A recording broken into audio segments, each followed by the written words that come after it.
Fachada da Academia Brasileira de Letras, Instituto Brasil Solidário apresenta Viva a Biblioteca Instituto Brasil Solidário, uma série com autores do nosso acervo literário. Episódio 3, Ana Maria Machado, Bisabia, Bisabel. Tem autores infantis que atravessam gerações, despertando as crianças para a riqueza da literatura e para o amor à leitura. Uma mulher entra na academia. Ana Maria Machado é um desses nomes no Brasil.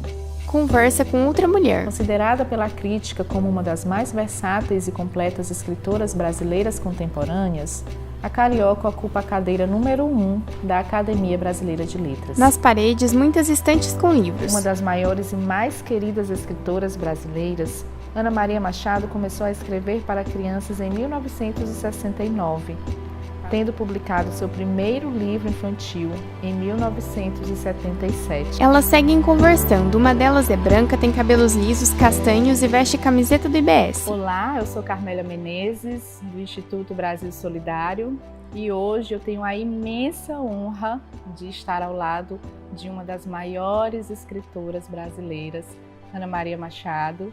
Muito obrigada pela disponibilidade, por ter aceitado esse nosso convite. Eu que agradeço a vocês pelo convite, pela oportunidade de conversar e dou os parabéns pelo trabalho que vem realizando.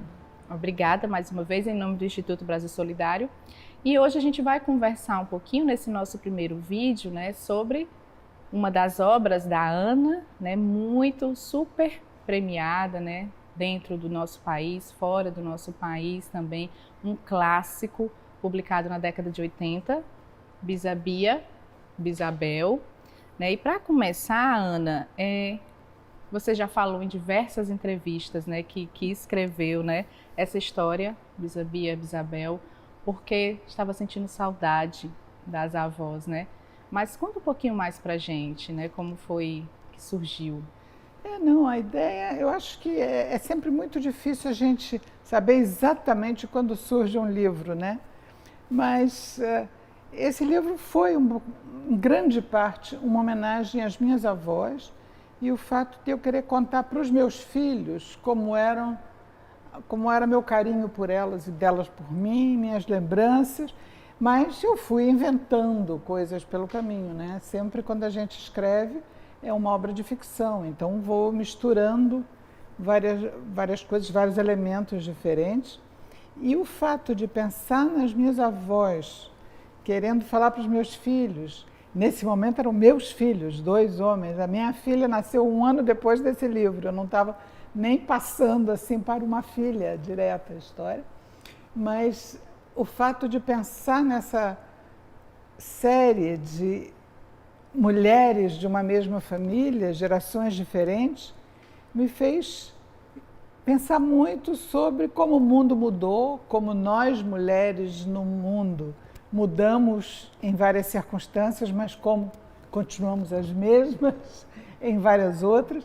Então, esse recorrido assim, sobre a posição da mulher na sociedade, as mudanças diferentes de acordo com as gerações, então isso está muito presente no livro. É a história de uma menina que encontra... Elas estão em poltronas. Uma fotografia de uma menininha antiga, quando a mãe está arrumando, fazendo umas arrumações em casa, ela vê esse retrato, que era a avó de sua mãe, portanto, a sua bisavó, e ela, vendo essa fotografia, ela acha a menina muito fofinha, muito engraçadinha, aquele retrato com uma roupa antiga, parecia uma boneca, com um brinquedo diferente. Ela começa a perguntar à mãe sobre como era antigamente, como era mais antigamente do que a mãe. Ana é uma mulher idosa, branca. E com tudo isso, de alguma maneira, ela revive essa bisavó, ela faz que essa bisavó reapareça, que possa conversar com ela, brincar com ela, se meter na vida dela até demais. Sim. E ela só vai ser um pouco salva dessa chateação que essa bisavó começa a ter sobre ela, a fazer com ela um pouco, quando ela consegue se projetar para o futuro, imaginando como vai ser mais adiante e, de alguma maneira, trazendo quem um dia vai ser uma bisneta sua. Então, nessa viagem imaginária de várias mulheres de uma mesma família, por gerações diferentes, vendo como o mundo muda e vivendo num país que muda, porque o país também é muito importante, as circunstâncias históricas que elas atravessam estão aí. E, enfim, eu não quero contar muito detalhe porque é para não estragar o livro, mas é um pouco tudo isso que tem aí. Seus cabelos são grisalhos. E você vai falando, Ana, né, desse país, né, que vai mudando, né, desse contexto. E o bacana é que, escrito na década de 80, né, Bisabel, e lá naquela época já, né, a gente já se deparava com algumas questões que hoje ainda, né, são muito fortes, bem pertinentes, né. E aí eu lembro, por exemplo, da questão dos Objetivos do Desenvolvimento Sustentável, né, da Agenda 2030 da ONU. Da ONU, Onde tem, né, o ODS 4, né, Educação de Qualidade, e no Instituto Brasil Solidário a gente acredita muito forte, né, que o incentivo à leitura, né, que o acesso à literatura, aos livros, pode sim, né, contribuir, né, com a construção de uma educação de qualidade, mas também com outras questões, por exemplo, a Isabel, né, fortemente, ela trabalha, ela bate muito nessa questão da igualdade de gênero lá, né, na década de 80, e hoje, né, muito forte também isso existe, né, e aí eu fico imaginando como é que naquele tempo, né, você escreveu, com certeza não imaginava debater sobre essas questões todas e hoje, né, tão fortes, tão presentes, eu imaginava, né? Assim, eu era feminista desde a década de 60. Eu nunca deixei de imaginar isso, não, e a minha mãe imaginava, eu era assim porque a minha mãe tinha me dado muita ênfase a isso em toda a minha educação, como eu dei a minha filha depois, enfim, como ajudei a dar a minha neta depois, como eu lembro a minha avó era feminista, a minha avó escreveu em jornal sobre a importância do voto feminino, quando a mulher ainda não podia votar no Brasil. E você viveu muito forte isso, né, na ditadura militar, não foi, Ana? Não, pois é, mas além, eu acho que não é só uma experiência pessoal, eu acho que há muitas gerações as mulheres vêm tendo perfeita consciência de que precisam ter mais, não é só mais liberdade, é mais independência, é mais justiça, é um tratamento igualitário, respeito aos seus direitos como cidadãs. Elas têm que poder estudar livremente, abertamente. Eu tenho muito orgulho de que a minha filha, por exemplo, que não era nem nascida quando eu escrevi esse livro, depois, quando ficou adulta, traduziu um livro que eu recomendo, que hoje está editado pela Ática, chamado A Outra Face, que é um livro sobre uma menina... Ana usa brincos vermelhos, um vestido roxo e lenço rosa no pescoço. Frente ao Talibã, nos países, né? No Irã, no Afeganistão, quer dizer, no caso era o Afeganistão lá, mas meninas que não podiam sair de casa, não podem hoje com o Talibã, toda vez quando está lá, isso não se admite que elas estudem, que saiam de casa sem um homem acompanhando, seja irmão, pai, marido, o que seja. Então, nesse livro que a Luísa, minha filha, depois descobriu, traduziu, foi publicado, quer dizer, essa questão do desenvolvimento sustentável, uma das questões do desenvolvimento sustentável, da igualdade feminina, do direito à educação da mulher, tudo isso está lá muito firme, a gente continua fazendo isso. Quando eu penso, a minha avó escreveu no jornal sobre o voto feminino, eu escrevi um livro como Bisabia, minha filha traduziu A Outra Face, esse livro. Quer dizer, essas questões estão aí permanentes, não é só hoje, elas vêm de muito tempo, vão melhorando muito lentamente, e a gente tem uma batalha ainda de gerações pela frente, por mais que tenha melhorado. São as concepções de mundo, né? Como você mesmo, uma fala tua, né? Que faz isso, né? Que fala sobre isso, aliás, né? As concepções de mundo que a gente carrega, né? Exatamente, que você soube, né? Tão bem colocar, né? Trazer. E que tem que mudar pela cidadania, porque nós somos iguais, nós temos que ter direitos iguais. Sim. Nós somos diferentes como seres humanos, os gêneros são diferentes, mas nós temos os mesmos direitos, como cidadãos somos iguais. Foco no livro aberto que Ana segura. Como eu já disse, os papos explicativos com Bisabia podem ser muito divertidos, mas tem horas em que ela torra a paciência de qualquer um. Eu fico com vontade de sumir, mas como é que a gente pode sumir para bem longe? de alguém que mora com a gente dessa maneira, bem dentro mesmo. Ainda mais desse jeito dela, transparente, invisível para todo mundo. O que mais chateia em Bisabia é a mania que ela tem de dar conselhos, como se ela fosse a maior e soubesse de tudo, só porque viveu mais tempo. Um tempo que nem tinha televisão. Ana folheia o livro, na capa uma menina ilustrada com cabelos Maria Chiquinha. E Bisabia, como eu falei, né, esse clássico não só aqui, né, no nosso país, mas atravessou, né, exatamente as fronteiras do Brasil e está chegando aí, né, por meio do Instituto Brasil Solidário, porque a gente vai levar suas obras ao México, à Colômbia, no ao México Chile. Ele é publicado há muitos anos já. Em espanhol, ele primeiro foi publicado na Espanha, depois também no México pela editora Fondo de Cultura.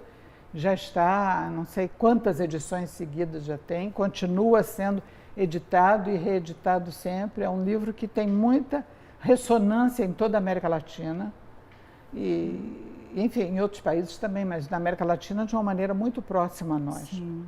Se chama Bisabea Bisabel. É um nome muito parecido até, porque as línguas são parecidas. E outra questão também que a gente sempre fala nas nossas formações, Ana, por exemplo, é esse poder, né, da literatura que você falou muito bem, né, de abrir portas, né, de dialogar, né, com outras temáticas, com outros temas, né. E a Isabel, né, essa menininha tem esse poder, né, exatamente, né, de abrir, né, a nossa mente, né, os nossos olhos, né, exatamente para todas essas questões, né, que a gente viveu e que a gente ainda vive, né, o poder imenso, né, da literatura. E a gente acredita muito forte, né, que não é só permitir o acesso aos livros, né, não é só doar os livros, né, para as bibliotecas, para as escolas, mas trabalhar, Ana, né, com a formação desses professores, né, esses professores leitores que conheçam a obra literária, né, se encantem o contexto. Por isso que uma conversa, né, dessa aqui entre a gente é tão importante, né, entender esse contexto, a história por trás dessa história. Há um elemento de contexto no Bisabia Bisabel que eu não esperava que fosse continuar sendo tão forte, talvez hoje mais forte do que era antes, que além desse contexto da evolução da cidadania e do feminismo, tudo isso, a outra questão que o livro aflora e que hoje é muito premente é a questão dos refugiados. Porque, no caso da personagem aí, tem um menino na escola que veio de uma família que foi exilada, uma família brasileira em que, por causa da situação política, eles tinham saído do Brasil, viveram um tempo fora, estavam voltando, estava vendo isso. E hoje a questão do exílio, do deslocamento de multidões inteiras, né? A gente está vendo todo jornal quase fala nisso, a gente vê situações, ora no Líbano, na Síria, na Líbia, agora no Tchad, no Sudão, em outros países, e não só na África e no Oriente, mas existem deslocamentos na Ucrânia por causa da guerra ucraniana. Quanta gente teve que sair para outros países, outros se deslocam, não é por causa de guerra, é por questões econômicas, porque vão procurar emprego, trabalho em outra região. Às vezes é dentro do mesmo país. Nós temos massas que se deslocam no Brasil, por exemplo, né? Muitas vezes do Nordeste para o Sudeste, ou do Sudeste para o Norte, para regiões mais extremas, para a Amazônia, vão em busca de alguma coisa, para Rondônia. Volta e meia tem um Eldorado desses que vem, que acena com um sonho de mais possibilidades e as populações se deslocam. E toda essa discussão de como você deixa para trás algo que é seu, da sua paisagem, da sua família, dos seus amigos, seu carinho, e vai para um desconhecido para ter que enfrentar uma situação nova em busca de construir uma vida melhor. Então, tudo isso são questões que podem ser afloradas por um livro como esse. E dentro da América Latina a gente tem a permanente imigração, tentativa de ir para os Estados Unidos, né? Sempre a gente vê as fronteiras americanas barrando gente lá e gente andando, caminhando dias e dias, sonhando que vai ter uma vida melhor lá, que nem sempre encontra isso. Então, tudo isso são reflexões que podem ser levantadas por esse livro. É o poder, né, da literatura de abrir, né, portas e dialogar com vários temas. Tem uma frase sua, né, que você diz: estou convencida, né, de que o que leva uma criança a ler é o exemplo, né? E pensando nessa grande nação, né, de mediadores da leitura, né, que a gente trabalha diretamente, que mensagem ou que dica, ou que ideia, né, quando você pensa no seu livro que chega na mão desse mediador, né, como você imagina, como você deseja, né, que seja, né, o trabalho com essa obra nas escolas públicas do nosso país? Acho que eu desejo, em primeiro lugar, que esse mediador goste de ler e procure ver qual o tipo de livro que ele gosta, ele ou ela, qual o tipo de livro que o atrai mais, que desperta a sua, não só sua curiosidade, mas seu entusiasmo, seu interesse pela leitura, e vá procurar outros livros desse tipo, desse autor, dessa coleção, dessa mesma, para constituir seu próprio repertório, para quando falar com uma criança que vai ler o livro, poder fazer comparação com outras coisas e para descobrir seus próprios gostos leitores. O Monteiro Lobato, que foi um grande autor brasileiro, que escreveu muito para criança, muito da sua época, muitas vezes com coisas questionáveis hoje, que a gente tem que ler criticamente, mas que foi um grande incentivador da leitura no Brasil. Ele dizia que a leitura não é uma coisa que se ensina, mas é algo que se transmite, se contagia, como se fosse um vírus, passa de um para o outro. Porque quem lê com entusiasmo fala daquilo de tal maneira que dá vontade nos outros de ler. Então, eu acho que para o mediador, eu lembraria um pouco essa observação do Lobato. A gente precisa, para dar bons exemplos de leitura, para convencer os pequenos leitores a se chegarem aos livros, a gente precisa descobrir os nossos gostos leitores para poder falar de livro com carinho, com amor, com paixão, com entusiasmo. Obrigada por esse momento, né? Muito. Por essas falas inspiradoras, né? Por nos fazer conhecer um pouquinho mais, né, sobre essa Isabel, né? Sobre toda essa partilha que você trouxe para a gente. Então, em nome do Instituto Brasil Solidário, gratidão, Ana, por esse momento, tá? Muito obrigada. Ana Maria segura o livro aberto. E sempre vem com uma conversa assim: meu coraçãozinho, eu estou falando para o seu bem. Um dia você vai crescer e vai me dar razão. Ou então, escute o que eu estou lhe dizendo. Aprendi com a minha experiência. Por isso mesmo se eu não puder fazer a minha experiência, como é que eu vou aprender? Bem que eu respondo às vezes. De tanto ela falar em experiência, experimentei tapar os ouvidos com algodão, mas não deu certo, porque a voz dela vem de dentro de mim. Aí resolvi cantar bem alto, mais alto do que ela, e canto uma música que eu mesma inventei. Ela fecha o livro. A tela fica branca, em letras pretas. Realização: Instituto Brasil Solidário, Ministério da Cultura, Governo Federal, Brasil, União e Reconstrução.